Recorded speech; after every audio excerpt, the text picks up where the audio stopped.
cualquier cosa que se les ocurra que sea una vía de comunicación y necesite salvar un obstáculo, lo va a hacer a través de lo que denominamos puente. Por lo general es la vía la que impone las condiciones de diseño, ciertas condiciones de diseño al puente, como el ancho, el alto, los peraltes, el trazado en planta del mismo, etc. Ya vamos a ver más adelante, cuando veamos en detalle los criterios para el diseño geométrico, de qué se trata. Entonces podemos conceptualizar un puente como algo tan simple como una catenaria trenzada. En este caso, bueno, en la imagen vemos situada en el Himalaya, una catenaria. ¿Alguien sabe a qué nos referimos cuando hablamos de catenaria? A la curva que toma un cable suspendido entre dos puntos. Claro, en el caso de que tengamos una cuerda o cable con una densidad uniforme, y el mismo lo sustentemos de los dos extremos, y la deformada que tenga el mismo sea exclusivamente por la acción del peso propio, esa forma que toma el mismo es una catenaria. Entonces acá tenemos un ejemplo de un puente simple, que es una catenaria conformada por trenzadas, por cuerdas trenzadas, particularmente en el Himalaya. Aquí tenemos otro ejemplo de puentes, el caso de un puente peatonal, acá en la ciudad de Córdoba. Otro ejemplo de un puente carretero, ubicado en Misiones. El ejemplo de un puente ferroviario, ubicado en Mendoza. Aquí vemos un puente particularmente para un ducto, es decir, con este ducto se requería atravesar este obstáculo, y evidentemente fue necesaria la materialización de una estructura complementaria para su sustento, en la cual también puede ser denominada puente. Bueno, vamos a pasar entonces a la clasificación de los puentes. Como veremos, tenemos un gran número de variables posibles para efectuar esta clasificación. Podemos comenzar clasificando los puentes en función del material que lo constituye. Como material más básico y antiguo utilizado para materializar este tipo de estructuras, tenemos la piedra o la mampostería. Aquí vemos un ejemplo de un puente arco, aparentemente de directriz semicircular, conformado por piedras, ubicado en Italia. ¿Qué característica tiene esta tipología estructural con esta directriz? A ver si me pueden comentar. Que le permite ser materializada exclusivamente con piedra.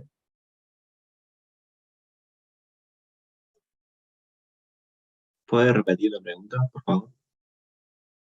Sí, si alguno me puede comentar qué particularidad tiene esta tipología estructural con directriz de arco semicircular que le permite ser materializada exclusivamente con piedra o mampostería.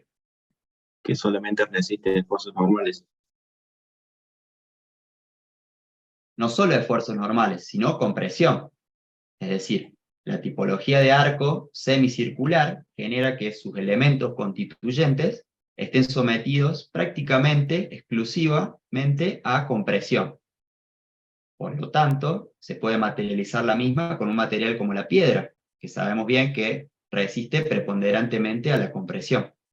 Esta tipología estructural no contiene acero. Por eso en la antigüedad, cuando aún no existía el acero, era un material común, la utilización de piedra o algún tipo de mampuesto que resista a este tipo de esfuerzo. Aquí tenemos un ejemplo también de un puente arco, conformado por mampostería en Italia. Un puente peatonal de madera, bueno, tenemos la madera como otro elemento básico que provee la naturaleza y que ha sido utilizado en la antigüedad para la constitución de puentes. Para los que se sumaron a último momento, les repito que la asistencia a la materia vamos a llevar el registro a través del chat, por lo tanto pueden colocar apellido, nombre y legajo en el chat.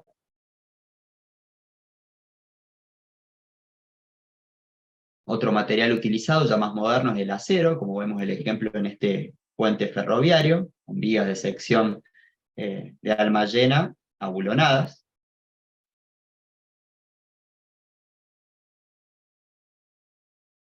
Hormigón armado, tenemos como elemento muy utilizado hoy en día para la ejecución de puentes.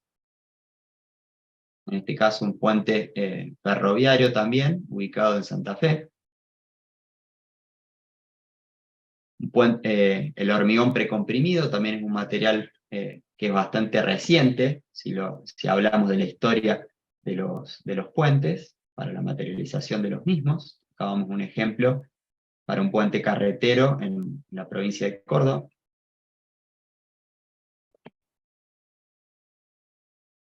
Puentes mixtos también son utilizados. Aquí vemos un ejemplo de un puente que está constituido por una losa de hormigón armado y por un conjunto de vigas, tanto longitudinales como transversales, conformadas por un reticulado metálico.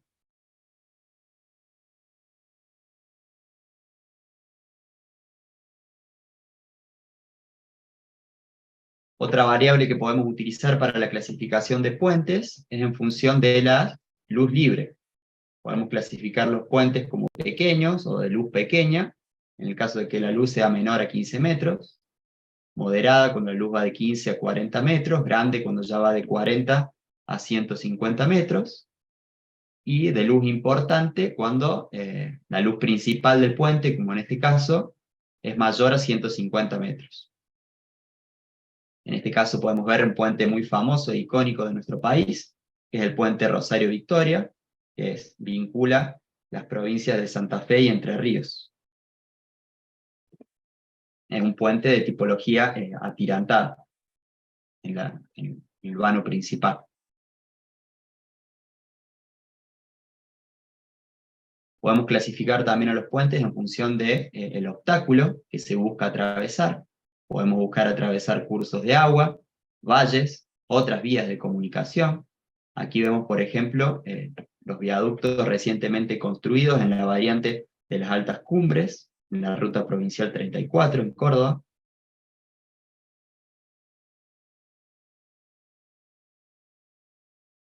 Podemos clasificar también a los puentes en función del destino que van a cumplir, si van a permitir el tránsito carretero, tránsito peatonal, la circulación de agua, como por ejemplo vemos en este caso particular,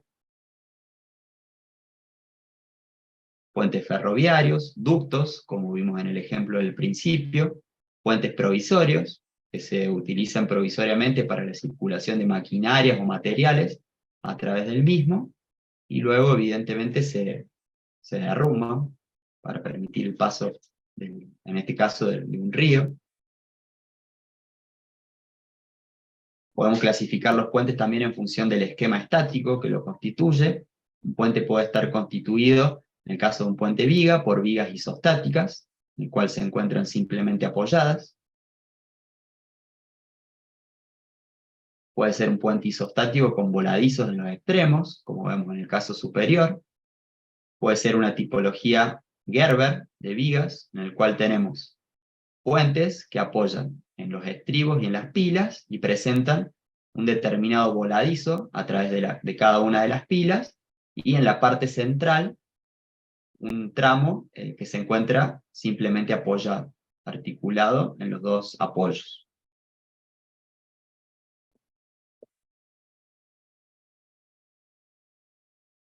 Otra tipología comúnmente utilizada para puentes vigas son vigas continuas, que tienen continuidad, ya son estructuras hiperestáticas.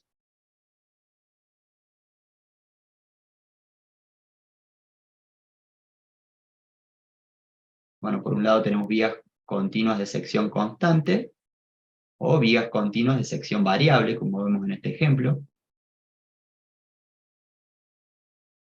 Puentes de tipología losa, que no presentan vigas, sino simplemente una losa que apoya directamente sobre estribos y pilas.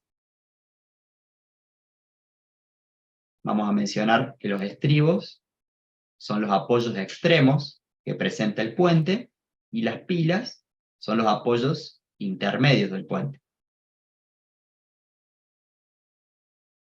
Otra tipología de puentes es el puente tipo pórtico, como vemos aquí. ¿Qué particularidad pueden observar en esta tipología de puentes?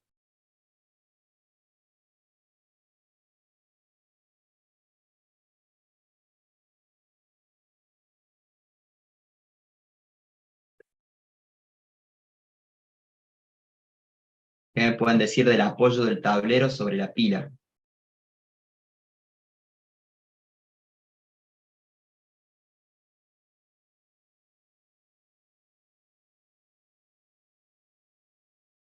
Como podemos ver en la imagen, existe una unión monolítica entre el tablero y la pila, a diferencia de los casos en los que vimos anteriores, que el tablero del puente descarga en las pilas a través de dispositivos de apoyo.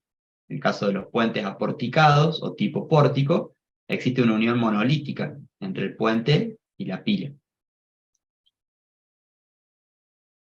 Otra tipología de puentes es puente arco, que puede ser con el tablero superior, como vemos aquí.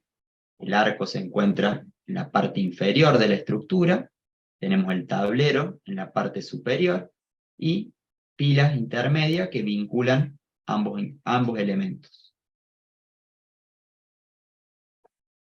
El tablero también puede estar ubicado en la parte inferior de la estructura. En este caso, como vemos, hay péndolas o tirantes que vinculan ambos elementos. Y una tercera alternativa es el tablero intermedio. O sea, tenemos como alternativa arcos con tablero superior, inferior e intermedio.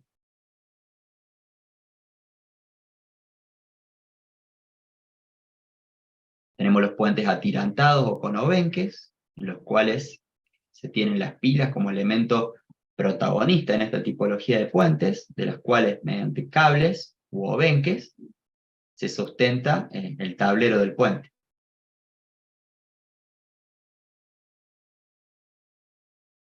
Aquí vemos otra alternativa para puentes atirantados. Ya lo vamos a ver más en detalle, cada una de estas tipologías de puente, cuál es el comportamiento estructural y demás. Solamente aquí estamos viendo una clasificación. Puentes colgantes, otra tipología de puentes.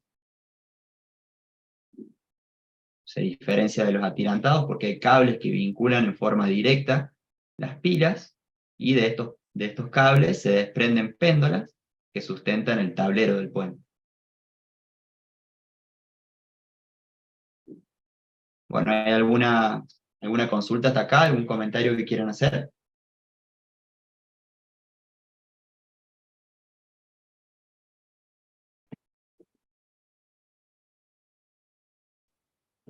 Bueno, vamos a pasar entonces a describir los elementos que constituyen un puente. Vamos a dividir los elementos en accesorios, superestructura, infraestructura y los accesos propiamente dichos al puente. Vamos a decir que los elementos accesorios son aquellos que, si bien no presentan una función estructural en el puente, son vitales para garantizar el buen funcionamiento del mismo. Podemos mencionar como ejemplo la superficie o capa de rodamiento, es decir, el pavimento del puente, las barandas, que si bien no colaboran con la estructura del puente, cumplen un rol fundamental en el funcionamiento, y por ejemplo las juntas de expansión, que permiten el libre desplazamiento del tablero relativo a los extremos y a los otros tramos del puente. Por otro lado tenemos la superestructura, que se conforma por el piso o losa, que denominamos, los elementos principales de la superestructura, que se conforman de vigas, cerchas, arcos, etcétera, dependiendo la tipología de puente, y elementos secundarios como diafragmas o vigas transversales, otro tipo de arriostramientos, las veredas o aceras, etcétera. Cuando hablamos de infraestructura, hablamos de lo que se ubica de los dispositivos de apoyo hacia abajo en la estructura de un puente. Entonces se encuentra conformado por los dispositivos de apoyo propiamente dicho, los estribos, que dijimos que son los apoyos extremos del puente, y las pilas, que son los apoyos intermedios, con sus respectivas fundaciones. Y finalmente tenemos los accesos de aproximación al puente, que se conforman de los rellenos con sus respectivas protecciones. Y en el caso de que exista, la losa de aproximación, que vincula el puente con el acceso. Ya vamos a ver más en detalle de qué se trata. Entonces aquí tenemos en la siguiente figura, donde se diferencia lo que es un puente, el puente propiamente dicho, y los accesos al mismo. Entonces en esta gráfica podemos ver en la parte superior la planta de un puente. Aquí abajo tenemos un corte longitudinal del puente, en el cual podemos distinguir aquí a la izquierda, en color amarillo, lo que es la superestructura de la infraestructura. Como dijimos, la superestructura es la que se ubica del apoyo hacia arriba, y la infraestructura de los dispositivos de apoyo hacia abajo. Si suponemos el ejemplo de un puente tipo viga, podemos analizar en detalle la superestructura. Se encuentra conformada por un conjunto de vigas, el tablero propiamente dicho, que lo conforman las vigas transversales y la losa. Tenemos la carpeta de rodamiento, las defensas en este caso, cenefa y la vereda. Si analizamos la infraestructura, como dijimos, tenemos los dispositivos de apoyo, con los cuales la superestructura traslada la carga hacia la infraestructura, y tenemos los estribos, que son los apoyos extremos del puente, y las pilas, que son los apoyos intermedios.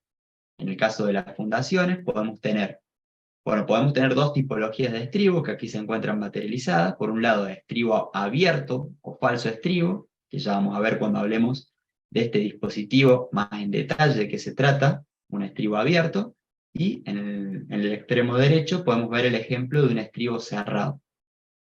A la hora de hablar de las fundaciones, podemos tener la alternativa de fundaciones profundas o fundaciones directas o superficiales. Aquí vemos la cota de estiaje y la cota de la máxima creciente del puente.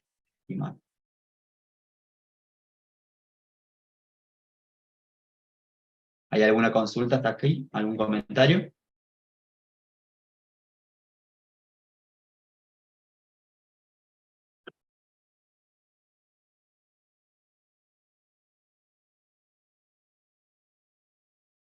Bueno, avanzamos entonces, vamos a describir más en detalle los elementos accesorios.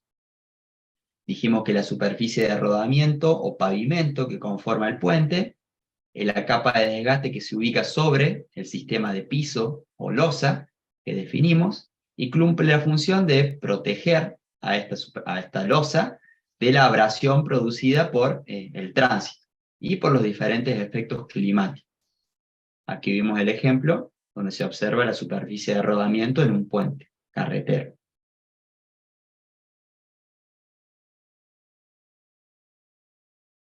Aquí podemos ver un testigo extraído en el cual tenemos una capa de rodamiento rígida o de hormigón.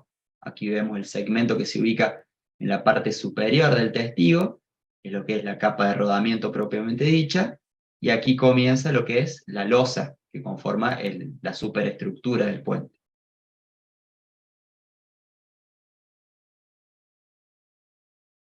Y aquí podemos ver un ejemplo de una capa de rodamiento asfáltica o flexible, que es lo que vemos aquí hacia la derecha de los testigos, y en la parte izquierda vemos la transición entre la capa de rodamiento y la losa.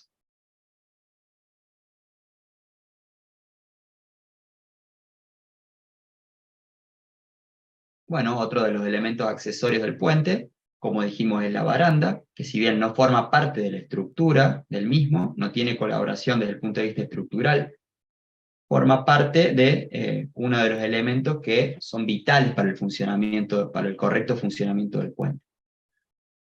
Constituye una contención longitudinal que va fijada a la estructura, a la losa del puente, y evita que los usuarios que utilicen la estructura caigan al vacío, es decir, los contiene dentro de la estructura.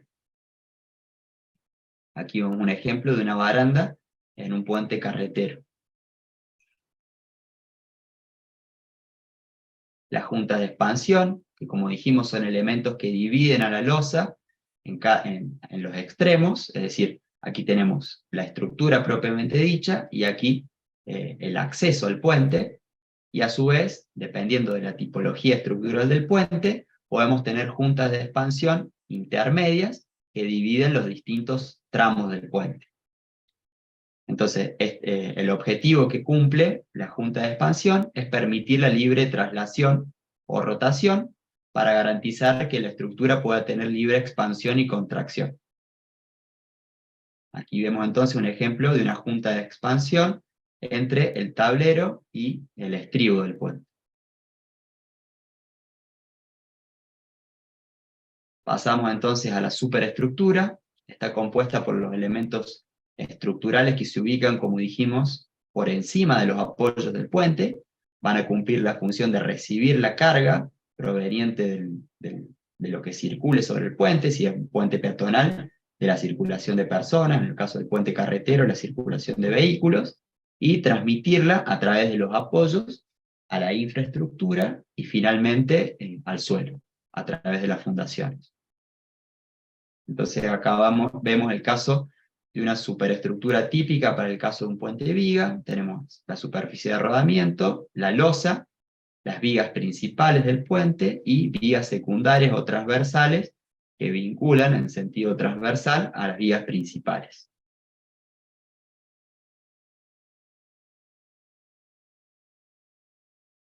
Entonces, los elementos que constituyen la superestructura, tenemos el sistema de piso o losa, es la plataforma sobre la cual circula la carga. En el caso de un puente carretero va a ser carga vehicular, y va a transferir esta sobrecarga a los elementos principales que conforman la superestructura. Entonces los elementos principales van a ser aquellos que van a soportar la carga transmitida por el sistema de piso, y la van a transmitir hacia la infraestructura a través de los apoyos. Y tenemos elementos secundarios, como vigas transversales, por ejemplo, u otra tipología de arrastramiento, que se encargan de distribuir la carga, generan mayor rigidez lateral y torsional de la estructura, evitando deformaciones excesivas y haciendo que la superestructura, los elementos principales, sean más eficientes en su funcionamiento. Aquí vemos entonces una vista inferior de un puente tipo viga, en el cual podemos ver de frente en la parte inferior lo que es el estribo. Aquí podemos ver los dispositivos de apoyo del puente, las vigas longitudinales o vigas principales del puente, y vigas transversales como elementos secundarios que conforman la superestructura. ¿Hay alguna consulta o comentario?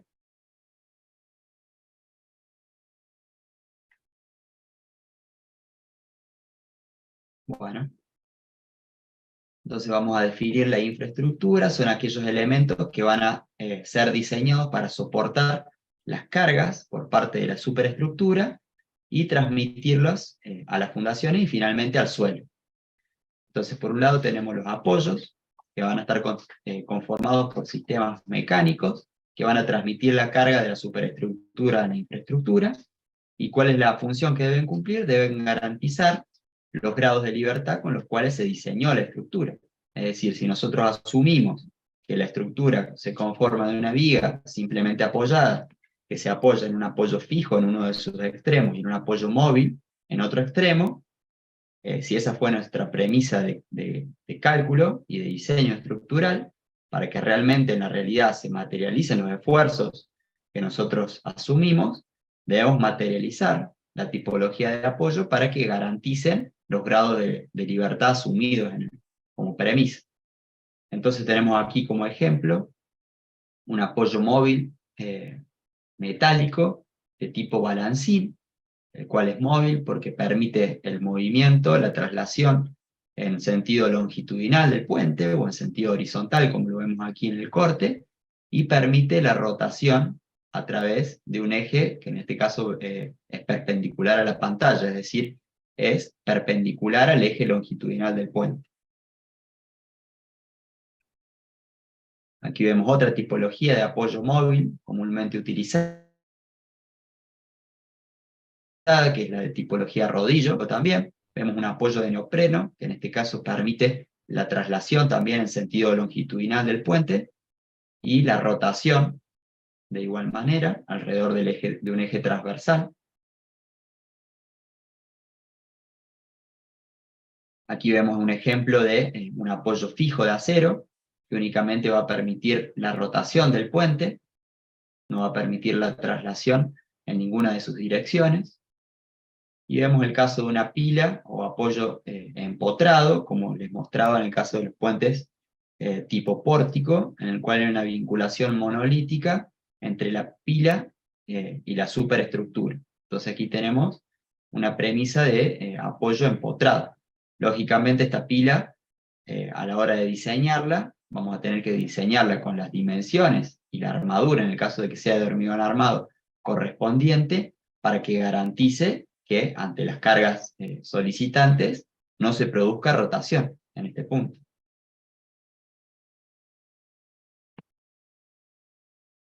Bueno, entonces pasamos a hablar de los estribos. Dijimos que los estribos constituyen los apoyos extremos de la superestructura y van a estar en contacto también con el relleno de suelo que se ubica por detrás del mismo. Entonces van a tener que cumplir, desde el punto de vista estructural, una doble función. Por un lado, soportar las cargas transmitidas por la superestructura y llevarlas a la fundación y finalmente al suelo, y por otro lado deberán soportar el empuje del suelo o terreno que se ubica por detrás de los mismos. Aquí vemos el ejemplo de un estribo de un puente ferroviario que se encuentra materializado en parte con mampostería y en parte con hormigón armado.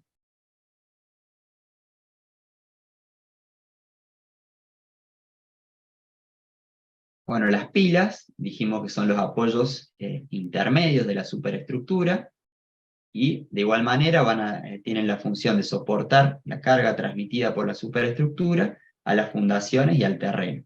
Y a su vez las mismas van a estar solicitadas, por ejemplo, acciones sísmicas, de viento. En el caso de que el puente atraviese una corriente de agua, van a estar sometidas a un empuje del agua, las pilas también. Lo vamos a ver más en detalle en la unidad específica cuando hablemos de infraestructura de puentes.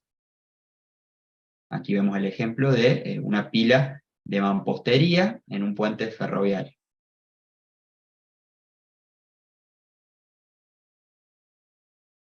Bueno, ¿hay alguna consulta hasta aquí entonces? Vimos la clasificación de los puentes y vimos las distintas partes que constituyen los mismos.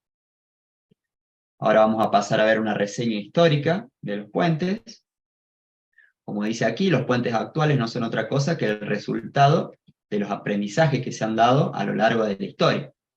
Por lo tanto, nos resulta imprescindible conocer cómo fue la evolución histórica de esta tipología de estructuras para poder entender lo que hoy tenemos concebido como puentes. O sea, la concepción actual de un puente no es otra cosa que el resultado de la evaluación histórica que se ha dado de esta tipología estructural. Entonces podemos decir que desde los tiempos más remotos, las civilizaciones han tenido la necesidad de atravesar obstáculos en sus vías de comunicación. Por lo tanto, en base a los materiales y conocimientos técnicos disponibles en cada una de las épocas, se las han ingeniado para materializar puentes que permitan atravesar estos obstáculos. Entonces, desde los puentes primitivos, tenemos puentes rústicos de madera o de soga, como veíamos en la primera imagen de la catenaria, con forma de vías simples, atirantadas o colgantes.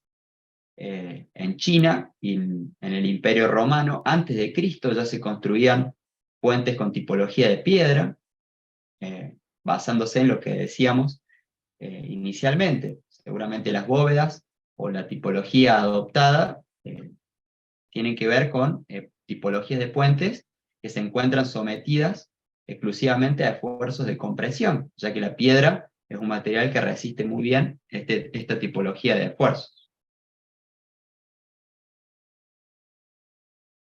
Entonces, bueno, aquí podemos ver arcos romanos semicirculares, como dijimos, esta tipología permite prescindir básicamente del esfuerzo de tracción y por lo tanto de materiales como el acero, que se comportan adecuadamente para este tipo de esfuerzos, ya que en esa época, miren, estamos hablando de puentes en Roma construidos entre los años 134 y 139, hace muchísimos años. En esa época no existía el acero como un material industrializado.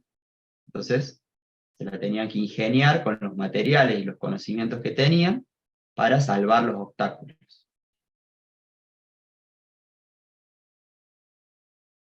Bueno, podemos decir también que los turcos, hace muchos años, construían puentes de piedra de grandes luces también. En la Edad Media se animaron a que las bóvedas sean un poco más rebajadas, lo cual es desde el punto de vista de la compresión exclusiva un poco más desfavorable, ya empiezan a aparecer esfuerzos de flexión y de tracción a medida que la bóveda se rebaja. y hasta luces de 50 metros se podían cubrir. Vemos este puente materializado en Verona en el año 1354, es decir, en la Edad Media.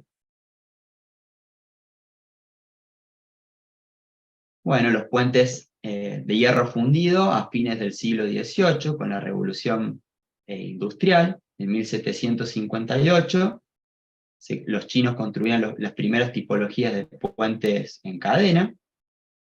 Como vemos con el advenimiento del ferrocarril en esa época, fue necesario grandes puentes para cubrir grandes luces con cargas pesadas. Entonces aquí podemos ver un ejemplo de grandes puentes de piedra que salvan valles enteros. Podemos ver un puente en Alemania construido hacia fines de 1800, mediados de 1800. Tiene una longitud total de 578 metros y una altura total de 78 metros.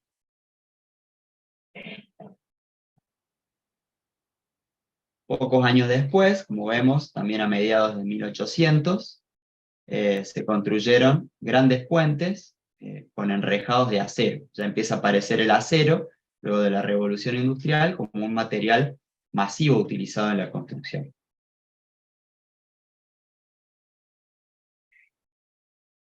Entonces, hacia fines de 1800 empezaron a surgir puentes colgantes, como vemos aquí, y con armaduras de reticulados. Entonces, gigantescas luces pudieron ser cubiertas por enormes puentes en voladizo. Aquí vemos un puente ferroviario construido a fines de 1800 en Escocia.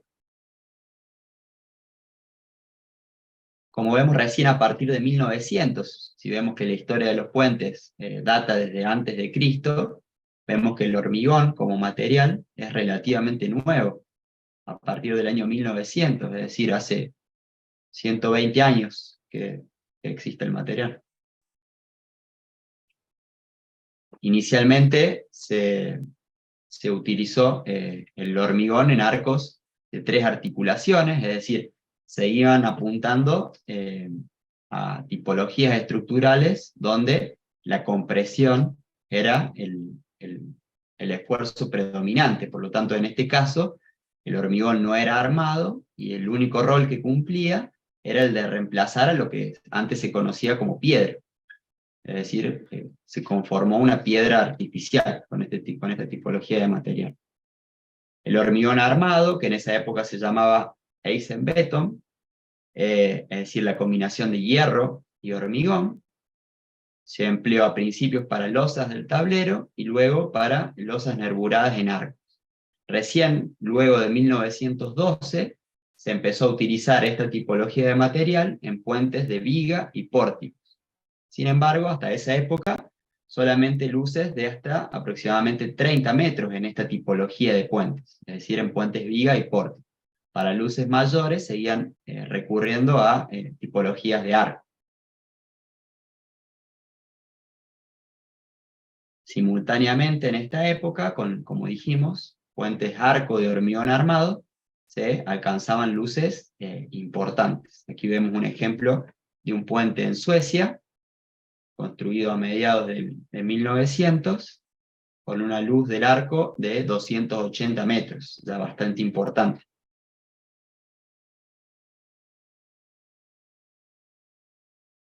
Luego pasamos a los puentes, al material hormigón precomprimido, que surgió a partir de aproximadamente 1938. Y recién a partir de 1948, el hormigón precomprimido conquistó la construcción de esta tipología de este tipo de estructuras, y se alcanzaron vigas de hasta 230 metros de luz. Y mediante puentes atirantados, que son esta tipología estructural es bastante reciente. Fíjense que a partir de recién 1977, con esta tipología, se alcanzaron luces de hasta 300 metros. Aquí vemos un ejemplo entonces de un puente atirantado, en el cual en la luz principal, en Francia, se alcanzó los 320 metros. Un puente de 1977.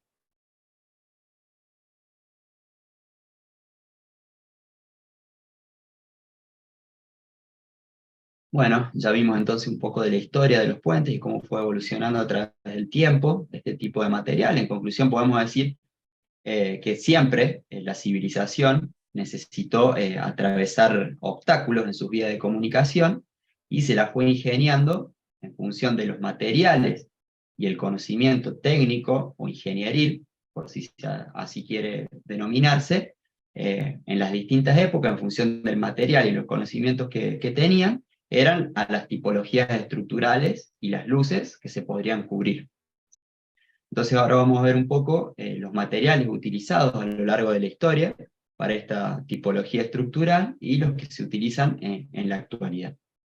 Comenzamos entonces por el material más prehistórico utilizado para este tipo de estructuras, que son las piedras. Entonces, como vemos, desde la más remota antigüedad hasta bien entrado el siglo XIX, la tipología arco de piedra constituye una tipología básica de puentes que se construyeron con la voluntad de permanecer en el tiempo. Los elementos básicos que constituyen esta tipología de puentes es el arco, formado por las dovelas o partes del puente, materializado por piedras, la calzada propiamente dicha, cuyo trazado facilitaba su uso para peatones o caballerías en aquella época, el relleno materializado entre el arco y la calzada como transmisor de acciones entre las mismas, y los tímpanos laterales que constituyen el elemento de contención lateral para el relleno.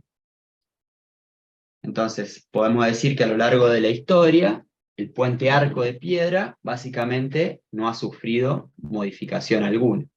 Como vemos, aquí podemos ver representados como L, la luz del arco, A, el ancho del tímpano o pila, en este caso, y C, el espesor del arco. Aquí podemos ver un ejemplo de un puente arco de piedra en Irlanda. Entonces, como mencionamos anteriormente, en los arcos con directriz semicircular, como en este caso, las dovelas, es decir, los elementos que constituyen el arco, que en este caso son piedras, se encuentran sometidas casi exclusivamente a esfuerzo de compresión, de lo cual las piedras naturales son un excelente material para cumplir con los requisitos. Al llegar, entonces aquí vamos a ver cómo se traslada la carga en esta tipología estructural. La carga se aplica inicialmente sobre la calzada del puente y viaja al arco a través de este relleno que mencionábamos que existe entre el arco y la calzada. Una vez que llega al arco, la carga viaja a través del mismo, la componente horizontal de la carga, al llegar a los apoyos, se equilibra con la correspondiente al arco vecino, y la componente viaja a través de los tímpanos o pilas al suelo. Las ventajas que posee las piedras naturales como material: presenta una superficie de vista estéticamente superior a la de hormigón, es decir, es más bonito que el hormigón, puentes de piedra, tienen un mejor envejecimiento en el tiempo, es decir, aún después de muchos años, conservan un buen aspecto, y presentan una elevada resistencia a la abrasión contra la erosión proporcionada por el agua y la arena, mayor que la del hormigón, lo cual es muy importante en el caso de pilas y estribos para puentes fluviales, es decir, que atraviesan un río como obstáculo, que se encontrarán constantemente expuestos a la interacción con agua y arena.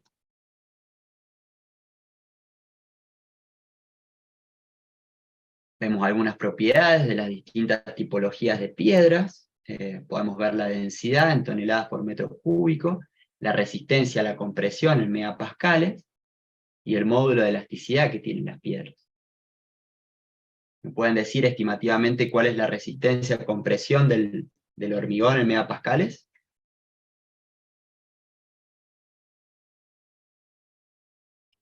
Y un hormigón normal, 20 megapascales.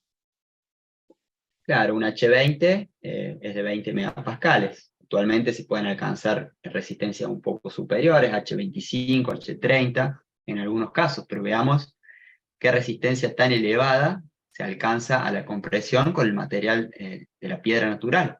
Por lo tanto, una tipología de arco con directriz semicircular es ideal para esta tipología de material. Y el módulo de elasticidad del hormigón, ¿me pueden decir en cuánto anda aproximadamente? En megapascales.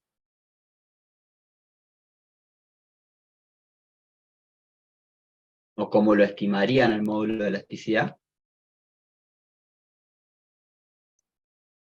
¿No es 2.100.000, más o menos? 2.100.000, ¿qué? Kilogramos por centímetro cuadrado. Bueno, el reglamento CIRSOC 201 establece que se puede estimar el módulo de elasticidad del hormigón en función de la resistencia característica a la compresión del mismo, a través de la siguiente relación. El módulo entonces en megapascales es igual a 4.700 por la raíz de la resistencia característica a compresión del material. Entonces para un hormigón H25, cuya resistencia característica a compresión es de 25 megapascales, el módulo resulta de 23.500 megapascales, lo cual es 2,35 por 10 a la 4, que si lo comparamos, anda en el orden o bastante por debajo, en algunos casos, comparativamente con ciertas piedras naturales.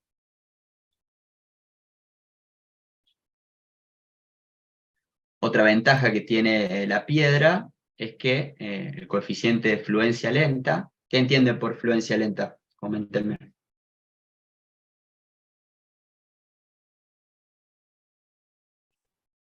Es la deformación progresiva con una carga que se mantiene en el tiempo, ¿no? Como el peso propio, por ejemplo. Bien, en ciertos materiales, como en el caso del hormigón, pasado un largo periodo de tiempo, tiene un comportamiento como fluido el hormigón, es decir, que fluye. Tiene deformaciones obviamente pequeñas, pero que acumuladas en el tiempo pueden llegar a ser considerables en comparación a las deformaciones instantáneas que sufre la estructura inmediatamente después que se le aplican las cargas. Entonces, en ciertas tipologías de estructuras, para ciertas luces importantes, es muy importante el cálculo de la fluencia lenta, es decir, de las deformaciones diferidas en el tiempo. Entonces, como vemos aquí, los coeficientes de fluencia lenta para el caso de rocas primitivas y de piedra son muy reducidos, ante lo cual se pueden despreciar. En el caso del hormigón, evidentemente no se pueden despreciar estos efectos, como dijimos, para ciertas tipologías estructurales. En el caso de areniscas, son tan elevados los coeficientes de fluencia lenta que en el hormigón aumentan claramente la fluencia lenta del material, cuando constituye la arenisca un componente de la mezcla del hormigón. Bueno, avanzando entonces en otro tipo de material, tenemos la madera. Es un material que ha coexistido por ser provisto por la naturaleza con la piedra desde tiempos remotos. Sin embargo, debido al tiempo, no tiene tanta durabilidad este material, y al fuego se han ido destruyendo, de manera que no existen puentes de madera anteriores al siglo XVIII. Existen pocos puentes de madera actualmente si lo comparamos con otros materiales, y los mismos se encuentran concentrados en la ubicación geográfica donde tienen abundante esta materia prima, como en el caso de Suiza o Estados Unidos. El caso del conocimiento de cómo conseguir mediante elementos lineales de madera pequeños, salvar una luz grande, resulta bastante complejo para el caso de puentes. Entonces, la solución definitiva para este tipo de material se dio a fines del siglo XIX, que dio en el siglo XIX en realidad, no a fines, dando lugar a uno de los logros estructurales más importantes de la historia, que es la viga en celosía. Es decir, no se tiene la necesidad de con un elemento lineal cubrir una luz importante, sino mediante la unión, a través de los nudos, de elementos relativamente cortos de este material, se conforma una viga reticulada o en celosía que permite cubrir grandes luces. Entonces el nudo, es decir, la forma que tiene o la unión de las piezas entre sí, y de esta manera se canalicen los esfuerzos que deban transmitirse a través de los distintos elementos, constituye un elemento fundamental en el funcionamiento de esta tipología de vigas.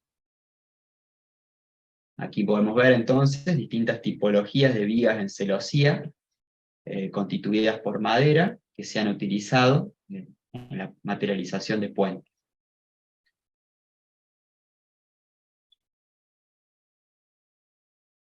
Bueno, avanzando en el tiempo entonces, pasamos al acero como material. Entonces, como mencionamos anteriormente, los puentes de acero tienen su auge a partir de la Revolución Industrial en Inglaterra, a fines del siglo XVIII. Dicha revolución vino con la llegada del ferrocarril, entonces incrementó considerablemente la demanda de puentes para salvar obstáculos. Originalmente el puente metálico comienza conviviendo con el puente de madera y de piedra, y poco a poco se va convirtiendo en el material predominante en esa época, hasta que aparece el hormigón armado, como vimos, a principios del siglo XX, fines del siglo XIX. En el caso del acero como material para la constitución de puentes, también una de las tipologías de viga para salvar luces importantes es la celosía metálica. Entonces, esta tipología de viga básicamente es la sustitución de la madera, de las vigas celosía de madera que venían desde tiempos anteriores, por hierro forjado. Entonces, son también el resultado del rapidísimo desarrollo que se produce, es decir, es mucho más rápido la constitución de vigas en celosía metálicas, se puede generar un proceso industrializado de las mismas respecto a la madera, que es un trabajo más manual y artesanal, por así decirlo. La primera celosía entonces utilizada se debe a William Howe, denominada viga Howe, en honor a su nombre, y es una celosía de múltiples diagonales comprimidas de madera, es decir, es una combinación entre madera y hierro forjado. Las diagonales estaban constituidas por madera solicitada con presión y montantes verticales traccionados. Aquí vemos la distribución de esfuerzos en una viga de tipo Howe, cuando la carga solicitante es gravitatoria en la dirección de la gravedad, o cuando una carga vertical en dirección ascendente. Hacia mediados de 1800, los elementos de madera que constituían las diagonales comprimidas fueron reemplazados también por elementos metálicos. Luego tenemos el surgimiento de lo que conocemos como viga Pratt, Whipple y Warren, que fueron las primeras celosías obtenidas a partir de planteamientos científicos, es decir, las vigas anteriormente materializadas tenían más que ver con un tema de prueba y error, más que una base científica para su cálculo. La primera versión de la viga tipo Pratt es de 1842, es idéntica a la de Howe, salvo que se reemplazan, se propone que las diagonales traccionen en lugar de que compriman, para reducir el efecto de pandeo, ya que como vemos las diagonales son los elementos que constituyen la viga de mayor longitud. Entonces vamos a evitar el pandeo, haciendo que estos elementos que son los de mayor longitud traccionen en vez de comprimir.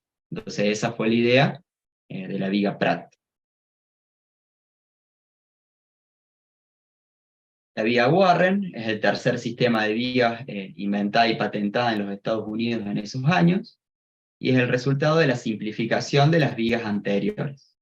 Se popularizó a partir de los años de 1860, y hoy en día es la tipología de celosía metálica más utilizada. Aquí la podemos ver, en el cual ahí se constituyen diagonales traccionadas y comprimidas. En este caso, en la parte superior tienen montantes, y en el caso inferior es sin montantes. Bueno, dejando entonces el acero como material, pasamos al hormigón armado. Podemos mencionar que el hormigón como tal es bastante antiguo, aunque no se lo crea. El cemento puzolánico era un material utilizado por los romanos como ligante que endurecía con el agua. Unido a materiales inertes como arena y piedra, unido con arena constituían morteros, y unido con arena y piedra constituían el hormigón. Es decir, es un material que ya desde las épocas romanas se incursionaba. La propiedad fundamental que debe cumplir el mortero es que su resistencia sea igual a las piedras que lo constituyen.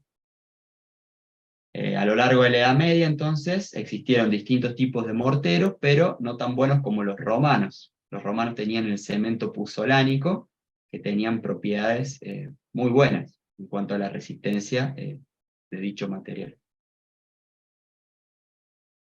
Recién, entonces, en el siglo XVIII, John Smeaton desarrolló un nuevo cemento puzolánico, y Joseph Astin, en 1824, desarrolla un nuevo cemento artificial denominado Portland, que fue rápidamente utilizado para realizar hormigón de muros y cimentación. Bueno, y la vinculación entre el acero mediante barras de acero con el hormigón se produjo simultáneamente en varios países. En Francia se patentó este sistema de hormigón armado en el año 1877. Repetimos, es bastante reciente el material de hormigón armado si lo comparamos con la historia de la tipología estructural de un puente. En Francia y en Alemania, estas dos personas fijan y extienden la utilización del hormigón armado por todo el mundo hacia fines del siglo XIX. ¿Pero qué problema tenía el hormigón armado? Es que tiene problemas de fisuración y de deformaciones importantes cuando la luz es grande. Cuando la luz es grande, se ven altamente influenciados por lo que decimos la fluencia lenta, es decir, las deformaciones diferidas en el tiempo. Entonces, en el caso de puentes, para luces mayores a los 20 o 25 metros, se debía abandonar el puente recto y recurrir a la tipología arco para reducir los esfuerzos de tracción. Entonces aquí tenemos un ejemplo de un puente del Resurgimiento en Roma, que es un proyecto de Hennebick. Se terminó en el año 1911 y es la primera vez que con el hormigón armado se llegó a los 100 metros de luz. Se trata de un arco tímpano constituido por 8 tabiques longitudinales y un tablero superior e inferior colaborantes con la estructura que conforman una sección cajón. Aquí podemos ver el mismo, una vista lateral del puente. Entonces es una sección cajón en la cual tiene una losa inferior, una losa superior y tabiques intermedios que generan la colaboración entre ambas losas y conforman una sección cajón del año 1911. Finalmente, entonces, pasamos al hormigón precomprimido como material. Bueno, ya mencionamos los problemas de deformación excesiva y de fisuración cuando las luces en puentes de hormigón armado eran importantes. Entonces, surgió la necesidad de contar con una tecnología superior que mejore estas características. Entonces, la técnica del hormigón precomprimido fue incorporada por el ingeniero francés Freycinet, que vivió entre los años 1879 y 1962, y implementó este sistema en la década de 1930. Luego una empresa alemana que adquirió la licencia de este sistema, y a partir de 1938 se construyó el primer puente de hormigón armado precomprimido in situ, siendo un paso superior sobre una avenida en Alemania, sobre una autopista en Alemania. Aquí podemos ver una imagen de este puente. Se trata básicamente de 4 vigas de hormigón precomprimido con sección doble T, 31 metros de luz, que se encuentran espaciadas entre sí 1,40 m, y presentan diafragmas o vigas transversales intermedias y en los apoyos. Y el tablero está conformado de hormigón armado. La altura de las vigas es de 1,60 m y se consiguió una esbeltez de 1/20. Fue la mayor conseguida hasta el momento en puentes vigas, gracias a la utilización de este material innovador. Entonces las vigas se fabricaron en una bancada de pretensado situada junto a la obra, y luego se trasladaron sobre el andamiaje a su posición definitiva. Como pretensado, esto es una curiosidad, se utilizó acero al manganeso de una alta resistencia, con diámetros de cordones inferiores de 4 centímetros, y de 1 centímetro en el caso de los cordones superiores. Una resistencia de 960 megapascales a tracción. ¿Cuánto es la resistencia a tracción de fluencia del acero convencional?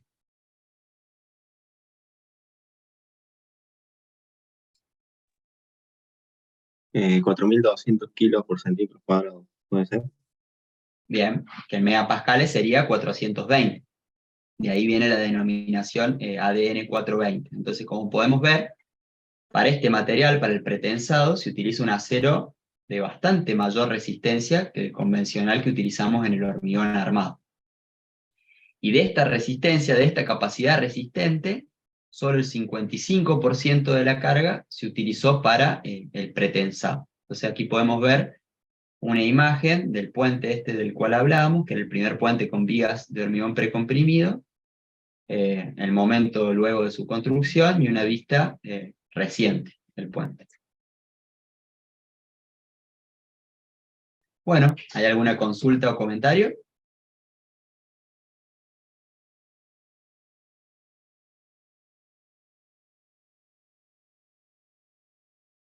Bueno, entonces nos vamos a ver el próximo jueves, en principio también a las 19:30, y vamos a continuar con el desarrollo de la unidad 2. Si no hay ninguna consulta o comentario, hasta aquí llegamos. Les agradezco la presencia. Una pregunta, ingeniero, perdón. Sí, ¿Este material está subido, va a estar subido en autogestión o hay un curso en UV?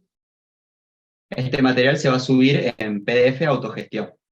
Bien. Bueno, esa era la consulta. Gracias. Tanto esta diapositiva como